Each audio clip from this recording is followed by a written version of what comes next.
कुछ लोग जान बुझ के जड़ा ना वो नाइंसाफी करते हैं ते हिस्सियां दे विच थोड़ी करते हैं गड़बड़। कुर्बानी का गोश्त जिहड़ा जी तकसीम किया जाता ना वो 3 बराबर दे हिस्से किए जाते हैं। माड़े घरां दे विच कम दा कम जिथे तुसी 15 तो 20 घरां दे विच 2-2 बोटियां देंदे हो ना, अगर 5 घरां दे विच पैकेट बना के तुसी गोश्त दो तो उन्हां दा विचारिਆਂ दा कुछ बन जाए। यह जरा असी एक नवा सिलसिला शुरू किया जी, जिन्नियां मूँह च पै जाए उन्ना चंगा। अस्सलाम वालेकुम दोस्तों, की हाल चाल है? ठीक हो? उम्मीद करना जी तुसी बिल्कुल खैरियत नाल होवोगे। अल्हम्दुलिल्लाह असी भी बिल्कुल ठीक ठाक हाँ। तो मैं जी तुहाडा अपना दोस्त सुल्तान शेख, पंजाब के खूबसूरत संधी शहर सियालकोट का। तो साडे अज की वीडियो का जी मौजू है कि ईद की कुर्बानी का जिहड़ा गोश्त है वो किस तरीके दे नाल तकसीम करना चाहिए।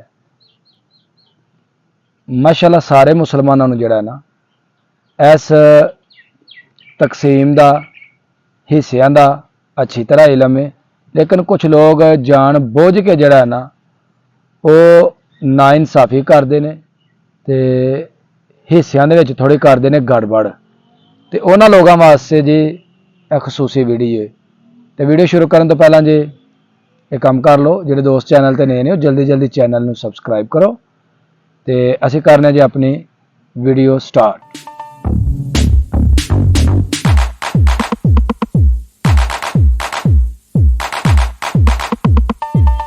ईद उल अज़हा जी है वो जी बिल्कुल करीब आ चुकी है। 10 दिन जोड़े ने ना वो ईद दे विच रह गए ने, तो लोग धड़ा जड़ियां ने ना वो कुर्बानी का एहतमाम करन दे ने। कुछ लोग बकरे खरीदन दे ने, कुछ लोग बड़ी कुर्बानी के हिस्सा पाण दे ने, तो कुछ माशाअल्लाह जिन्होंने अल्लाह ने ताकत हिम्मत दी है वो पूरा जानवर जिहड़ा ना बड़ा जानवर वो कुर्बान कर रहा है। तो अल्लाह के नबी का हुक्म है कि हमेशा इंसाफ को काम लो। गल सज्जनों इंज कि जो कुर्बानी असी करने हैं ना, तो कुर्बानी नाम है इब्राहिम अलैहिस्सलाम दी सुन्नत नूं अदा करन दा।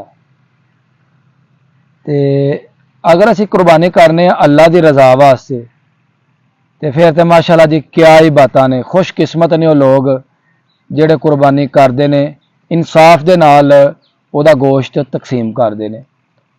तो अगर असी कुर्बानी करने सिर्फ लोगों को दिखावे वास्ते और कुर्बानी करने सिर्फ अपने घर गोश्त जमा करने वास्ते, तो फिर वह बिल्कुल कोई फायदा नहीं। वो बेहतर है कि बंदा कोई 5-7 हज़ार का गोश्त लियाए तो कोई 10-15 दिन आराम सुकून दे नाल खाए। इहदा गोश्त जिहड़ा जी तकसीम किया जाता ना वो 3 बराबर दे हिस्से किए जाते हैं, जिहदे विच गोश्त जिन्होंने मांस कहा जाता है, जिहड़ी थोड़ी बहुती विच चर्बी हुंदी है, तो हड्डियां, इन्हां तीनों नूं बराबर दा। यह नहीं होना चाहिए कि अपने वास्ते जिहड़े पीस चंगे लगन, जिहड़ियां बोटियां चंगियां लगन उन्होंने अलग कर लिया, तो जिहड़ा जनाब रिश्तेदार ना होया उहदे विच रलिया मिलिया पा लिया, तो जिहड़ा होया गरीबां वास्ते, जिहड़ा होया दोस्तां नूं तकसीम करने वास्ते उहदे विच जनाब चर्बी हड्डियां छड्डियां ते माड़ी माड़ी गोश्त की बोटी पा ली। यह जनाब बिल्कुल नहीं होना चाहिए। एक जैसा तकसीम होना चाहिए। कुछ माशाअल्लाह ऐसे लोग भी असां वेखे ने कि जिहड़ा जनाब अपना हिस्सा भी तकसीम कर देंदे ने। वो कहंदे ने नहीं रब की रजा वास्ते असां कुर्बानी करनी है, सुन्नत नबवी अदा असां करनी है, असां को खाण खूण वास्ते काम नहीं किया, सारा साल अलहमदुलिल्लाह गोश्त ही खाईदा तो अल्लाह ताला बड़ा कुछ अता करदा है। तो वो तो माशाअल्लाह बड़ा अच्छा अमल करते हैं।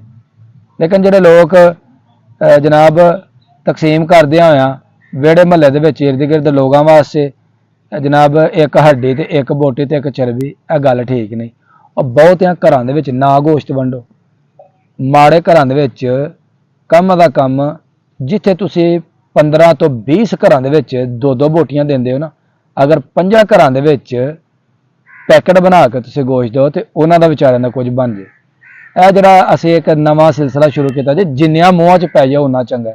बई की पता वे वो तुसी ही देने वाले उन्होंने घर 2 बोटियां होवो, उस तो इलावा कोई देने वाला ही ना होए तो बेचारा 2 बोटियां का की करेगा। जदों भी तकसीम करो अपने इर्द गिर्द के हालातों वाकियात नूं वेखो ਕਿ ਇਹਨਾਂ ਦੇ ਘਰ ਵੀ ਕੋਈ ਪਹੁੰਚਣ ਵਾਲਾ ਹੈ ਵੇ ਜਾਂ ਨਹੀਂ ਹੈ।